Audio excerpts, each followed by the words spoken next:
নিজের শরীরের ভিতরে ঢুকিয়েও ইভেন কারাগারে নিয়ে আসছে, বডি স্ক্যানার অথবা বায়ুপথে নিয়ে চলে আসতেছে। এখনো 700-র অধিক বন্দী এখনো পলাতক আছে, যেটা আসলে খুব সিগনিফিকেন্টলি ইমপ্রুভ করে না। 700 মিসিংয়ে আছে আমাদের, এখন পর্যন্ত আইন শৃঙ্খলা রক্ষাকারী বাহিনী তাদেরকে গ্রেপ্তার করতে সক্ষম হয়নি। এছাড়া আপনার জঙ্গি অথবা বিশেষ বন্দির কথা বললেন 70, এটাও সর্বশেষ একজন,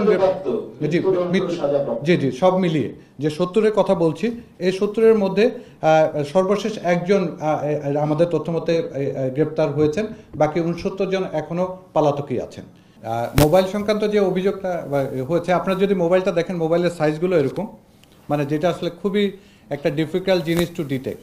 আমরা বিভিন্ন টেকনোলজি ব্যবহার করছি, ইভেন অনেক ক্ষেত্রে আমরা কিছু ক্ষেত্রে, কয়েকটা ক্ষেত্রে পেয়েছি বন্দি নিজের শরীরের ভিতরে ঢুকিয়েও ইভেন কারাগারে নিয়ে আসছে, বডি স্ক্যানার অথবা বায়ুপথে নিয়ে চলে আসতেছে। এরকম অনেক কঠিন চ্যালেঞ্জের মুখোমুখি পড়তে হয় এই টাইপের জিনিসপত্র আমাদের খুঁজে বের করতে।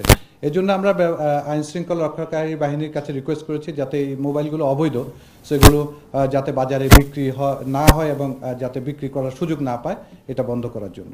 এই ঈদে জামা জুতো অ্যাক্সেসরিজের ডিসকাউন্ট।